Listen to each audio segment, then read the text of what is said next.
सभी व्यूअर्स का स्वागत है हमारे चैनल कंट्री साइड ट्रेवल्स में। नीचे दिए गए सब्सक्राइब आइकॉन पर क्लिक करके इस चैनल को फॉलो करें। आज के इस सफर में हम आपको बिजली महादेव लेकर जाएंगे। सावन के महीने में कुल्लू की खराहल घाटी के आराध्य देव बिजली महादेव के दर्शन के लिए सैकड़ों श्रद्धालुओं का जमावड़ा लगता है। भक्त भोले के दरबार में पहुंचकर आशीर्वाद लेते हैं और अपनी मनोकामना पूरी होने की दुआ मांगते हैं।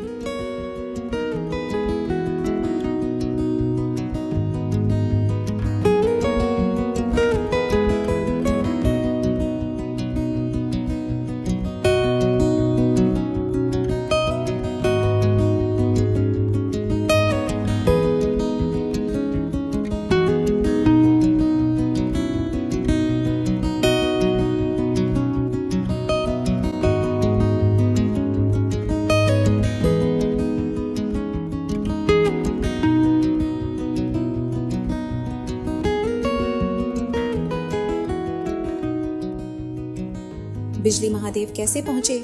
कुल्लू बस स्टैंड से चंदसारी गांव के लिए बस, शेयर कैब, बुकिंग कैब सब मिल जाती है। बस और शेयर कैब आपको चंदसारी गांव तक ले जाती है, जिसके बाद पैदल ट्रैक शुरू होता है। अपनी गाड़ी से आने वालों के लिए बता दूं कि रास्ता संकरा है। दूसरा रास्ता पार्वती वैली से होते हुए जाता है। कुल्लू से जिया ब्रिज पहुंचे, जहां से मेन रोड आगे सीधा मंडी के लिए जाता है और बाईं ओर का रास्ता व्यास और पार्वती नदी के संगम से कसोल मणिकरण को चला जाता है। यहाँ आपको शेयर या बुकिंग कैब ही करनी होगी। दरअसल मणिकरण मार्ग पर छरौड़ नाला से ब्रिज पार कर आप कशावरी गांव जाने वाले रोड पर आ जाते हैं। जहां से ब्रैंड गांव के लिए रास्ता बाईं ओर चढ़ जाता है, वहां तक बस आती है। इसके आगे आपको कैब शेयर या बुक करके ब्रैंड जाना होता है। यहाँ से पैदल ट्रैक शुरू होता है। ये रास्ता बहुत ही संकरा और खतरनाक है। कई जगह खासकर ऊपर रास्ता पूरी तरह से कच्चा, उबड़-खाबड़ और छोटे-छोटे पत्थरों और धूल से भरा है। तीसरा रास्ता नग्गर से जना वाटरफॉल होते हुए बिजली महादेव ले जाता है। जना वाटरफॉल तक तो सभी गाड़ियां जाती हैं, पर उसके आगे 25 किमी का प्रॉपर ऑफ रोड ट्रेल है, जिसके लिए श्योरवैक्स 4 SUV चाहिए। अगर आप मोटर बाइक से हैं तो आप सीधे बिजली महादेव मंदिर तक जा सकते हैं।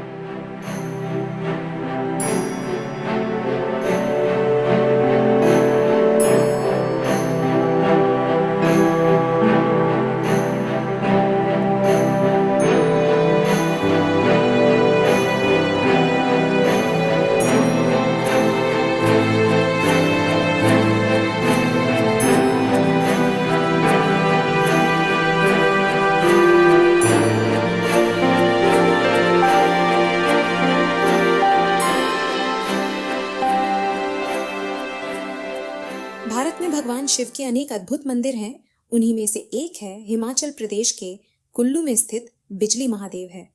कुल्लू का पूरा इतिहास बिजली महादेव से जुड़ा हुआ है। कुल्लू शहर में ब्यास और पार्वती नदी के संगम के पास एक ऊंचे पर्वत के ऊपर बिजली महादेव का प्राचीन मंदिर है।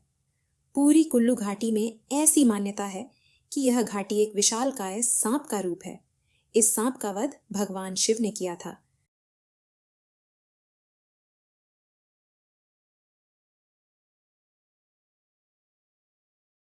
कुल्लू से करीब 20 किलोमीटर दूर समुद्र तल से 774 फीट की ऊंचाई पर मथान स्थित बिजली महादेव मंदिर के अंदर पिंडी पर हर साल बिजली गिरती है, जिसके बाद पिंडी पर लगाया मक्खन का लेप खंडित हो जाता है। हैरानी की बात यह है कि हर वर्ष गिरने वाली बिजली का कोई समय निर्धारित नहीं होता है। यह कभी भी किसी भी समय पिंडी पर गिरती है, जिसके बाद स्वयं भोलेनाथ मंदिर के पुजारी को स्वप्न देकर पिंडी के ऊपर लगे मक्खन के लेप के खंडित होने की बात बताते हैं। इसके बाद उसी रात या दिन को मंदिर के पुजारी व सहयोगी फिर से पिंडी को मक्खन का लेप करते हैं। आज तक आसमानी बिजली ने कभी किसी प्रकार की जनहानि नहीं की है। मान्यता है कि यहाँ पर भगवान शिव युगों युगों से तप योग समाधि द्वारा विराजमान है। सृष्टि की वृष्टि में इस स्थान को बिजली महादेव मंदिर को जालंधर असुर के वध से जोड़ा गया है व दूसरे नाम से इसे कुलांत पीठ भी कहा जाता है। जब भी पृथ्वी पर भारी संकट आन पड़ता है तो भगवान शिव जीवों के उद्धार के लिए संकट को बिजली के प्रारूप में, पिंडी रूप में अपने ऊपर धारण करते हैं।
कुल्लू घाटी के लोग बताते हैं कि बहुत पहले यहाँ कुलांत नामक दैत्य रहता था।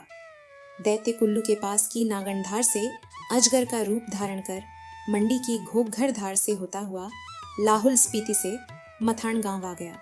दैत्य रूपी अजगर कुंडली मारकर ब्यास नदी के प्रवाह को रोककर इस जगह को पानी में डुबोना चाहता था। इसके पीछे उसका उद्देश्य यह था कि यहाँ रहने वाले सभी जीव जंतु पानी में डूबकर मर जाएंगे। भगवान शिव कुलांत के इस विचार से चिंतित हो गए। बड़े जतन के बाद भगवान शिव ने उस राक्षस रूपी अजगर को अपने विश्वास में लिया। शिव ने उसके कान में कहा कि तुम्हारी पूंछ में आग लग गई है। इतना सुनते ही जैसे ही कुलांत पीछे मुड़ा, तभी शिव ने कुलांत के सिर पर त्रिशूल वार कर दिया। त्रिशूल के प्रहार से कुलांत मारा गया। कुलांत के मरते ही उसका शरीर एक विशाल पर्वत में बदल गया।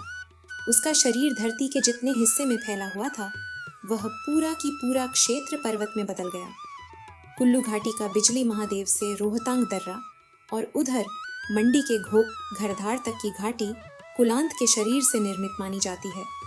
कुलांत से ही कुलूत और इसके बाद कुल्लू नाम के पीछे यही किंवदंती कही जाती है। कुलांत दैत्य के मारने के बाद शिव ने इंद्र से कहा कि वे 12 साल में एक बार इस जगह पर बिजली गिराया करें।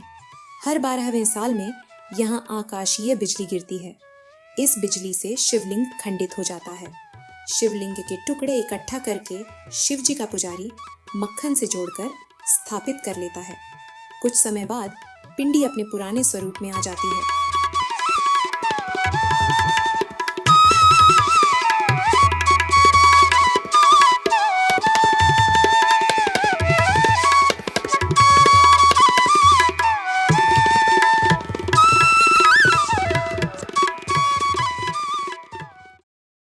कुल्लू के विभिन्न मंडल, संस्थाओं और कमेटियों द्वारा बिजली महादेव में भंडारे का आयोजन किया जाता है, जिसमें सभी श्रद्धालुओं को भोलेनाथ के प्रसाद के तौर पे खीर परोसी जाती है।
मंदिर के पुजारी के अनुसार यहाँ पर 3 माह जनवरी से लेकर मार्च तक मंदिर के कपाट बंद रहते हैं और शिवरात्रि के दिन मंदिर को खोला जाता है। जुलाई के सावन महीने में हजारों भक्त इस मंदिर में आते हैं। मंदिर के बाहर लगभग 50 फीट की ऊंचाई पर पेड़ पर लगाए गए त्रिशूल से होकर बिजली पिंडी पर गिरती है, जिसके बाद पिंडी पर लगा मक्खन का लेप स्वयं ही खंडित हो जाता है। मंदिर में सावन मास के मेलों के दिन प्रदेश भर से श्रद्धालु बिजली महादेव में भगवान शिव की पावन पिंडी के दर्शन करते हैं।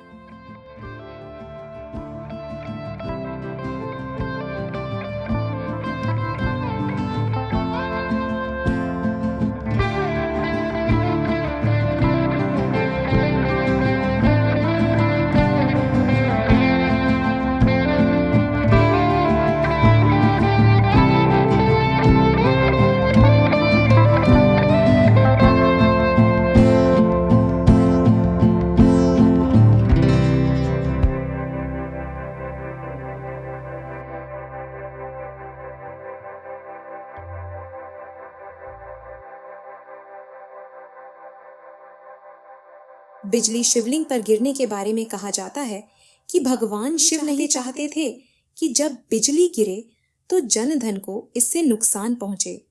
भोलेनाथ लोगों को बचाने के लिए इस बिजली को अपने ऊपर गिराते हैं। इसी वजह से भगवान शिव को यहाँ बिजली महादेव कहा जाता है।